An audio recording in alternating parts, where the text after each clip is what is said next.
Bonjour à tous, hyper heureuse de vous retrouver. Aujourd'hui, je pèse mes mots, très contente. Ça fait 2 semaines que vous ne m'aviez pas vue parce que j'avais vraiment besoin de prendre un peu de recul et un peu de repos.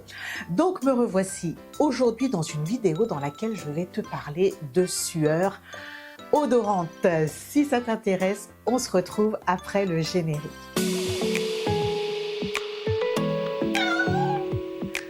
Et oui, un thème ô combien non glamour, mais ô combien vrai. Ça fait partie des choses de la vraie vie. La ménopause, toujours elle, à chaque fois que je me dis « Allez Valérie, tourne la page avec la ménopause », il y a des choses que je traverse, que je vis, et je me dis « Non, il faut que j'en parle aux copines ». Donc, voilà pourquoi aujourd'hui j'avais envie de parler de la sueur odoriférante. Alors, cette sueur qui te fait penser à un groupe de footballeurs, et tu te dis « Mais oh mon Dieu, cette odeur, elle vient de moi ». Tu sens l'homme, ma chère. Je n'ai pas d'autre terme, tu sens l'homme. Parce qu'on a gagné! Parce que Bubu a bien doublé! Alors que tu avais une sueur qui ne sentait pas ou qui sentait tout à fait normal, qui sentait la sueur féminine, pourquoi à un moment donné de ta vie, et donc à ce moment précis, pourquoi est-ce que ta sueur sent comme ton mec? Donc j'ai creusé le sujet et voilà pourquoi je voulais donc t'en faire part. Petit rappel sur les 3 hormones qui régissent le corps féminin. Oui, tu as la progestérone, oui, tu as les œstrogènes et oui, tu as de la testostérone. Bien sûr, en plus petit pourcentage. À la ménopause, toujours notre chère bonne vieille copine qui nous joue des tours pendables. Avec cette baisse d'œstrogène, ça va laisser plus la place à la testostérone. Et ta sueur va être beaucoup plus séduite par les bactéries. Elle va être beaucoup plus attrayante pour tes bactéries. Et avec donc cette dégradation des bactéries, ça va sentir beaucoup plus fort. Et donc, depuis quelques mois, je me dis, mais Valérie, est-ce que c'est toi qui sens ça? Et je t'assure, très souvent dans la journée, je suis comme ça. Et je me dis, mais mince, ça vient de moi. Et bien évidemment, ça me gêne terriblement. Et donc, je me mets à la place des gens en extérieur que je peux croiser dans le bus ou que sais-je. Et je me dis que si moi, j'arrive à prendre l'odeur sur ma propre personne, et les autres, ça doit être pareil. Alors, tu t'imagines, hein, tu es bien élégante, tu sors, tu es toute pimpante et tu as cette odeur sous les aisselles. C'est juste pas possible. Donc, maintenant que je t'ai expliqué d'où est-ce que ça provient, il faut savoir quoi mettre en place pour éviter ces mauvaises odeurs. Eh bien donc, j'ai fait mes recherches et surtout je suis allée à la pharmacie.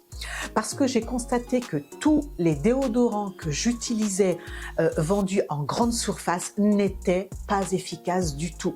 J'ai essayé les chimiques, j'ai essayé les bio, j'ai essayé tout ce que tu veux, rien n'y fait. Je sens l'homme. Si d'aventure tu as le même souci que moi, je te déconseille fortement, ma chérie, mais fortement, quand tu prends cette mauvaise odeur, de prendre ton déodorant bas de gamme ou de bonne qualité et de t'envoyer un petit cheap sheet sous les aisselles parce que ça va sentir encore plus mauvais.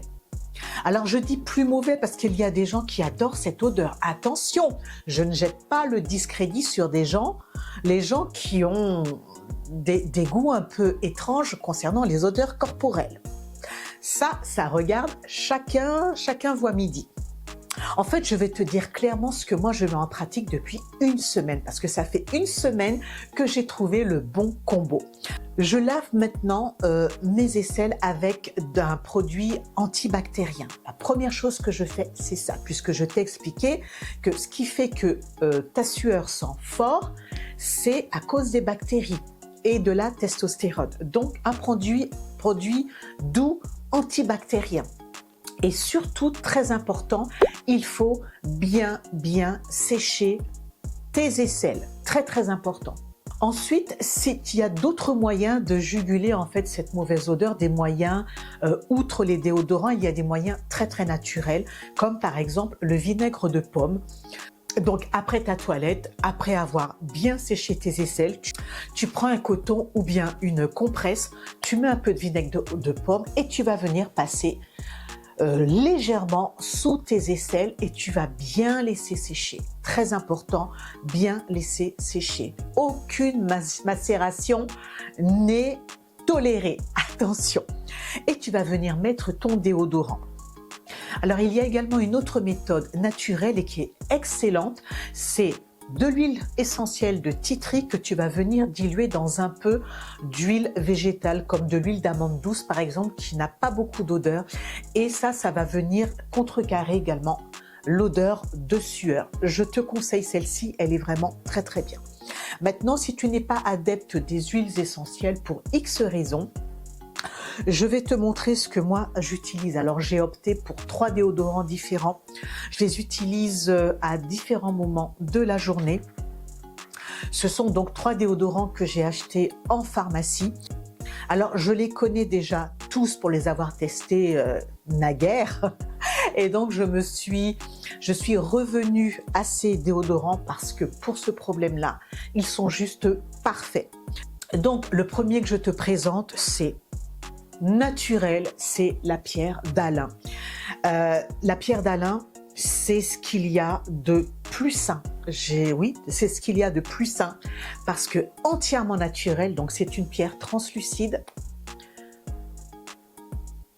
qui se trouve dans un petit contenant. Tu vois, donc c'est translucide. Pour l'utiliser, c'est très simple. Tu prends la pierre, tu la passes sous l'eau et tu passes sous le bras. Incolore, inodore, ne laisse aucune trace et tu verras que tu vas garder ton aisselle sans aucune odeur.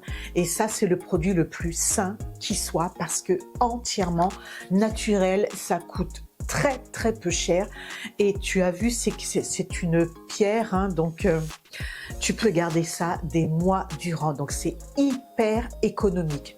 Alors un autre déodorant que je te propose, c'est le déodorant de chez des laboratoires Vichy. C'est un déodorant antitranspirant avec une protection de 48 heures.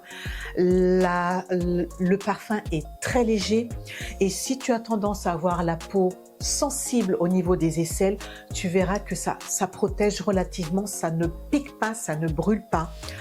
Donc je te conseille celui-ci qui est très très bien et qui n'est pas très cher.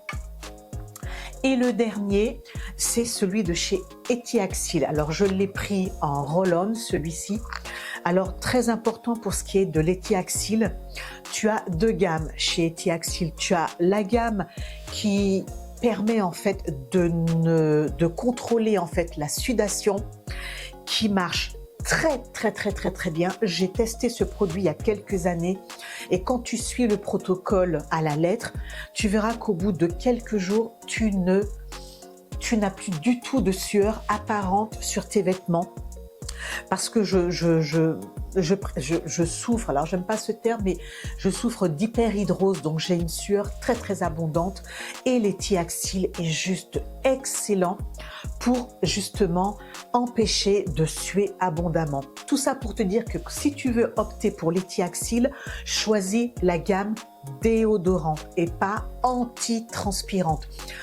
Donc celui-ci, c'est le déodorant 24 heures anti-odeur. Donc très important, ne confonds pas. Donc voilà pour les 3 produits que j'utilise. Celui-ci, je l'utilise avant d'aller me coucher, après la douche. Celui-ci le matin. Donc j'alterne. Mais la pierre d'Alain, je la garde plus pour le soir. Donc voilà pour le petit point sueur odoriférante. Pour tout commentaire ou suggestion, en bas comme d'habitude. Et puis moi jusque là, je te souhaite un bon dimanche, une bonne semaine et à la semaine prochaine. Bye bye.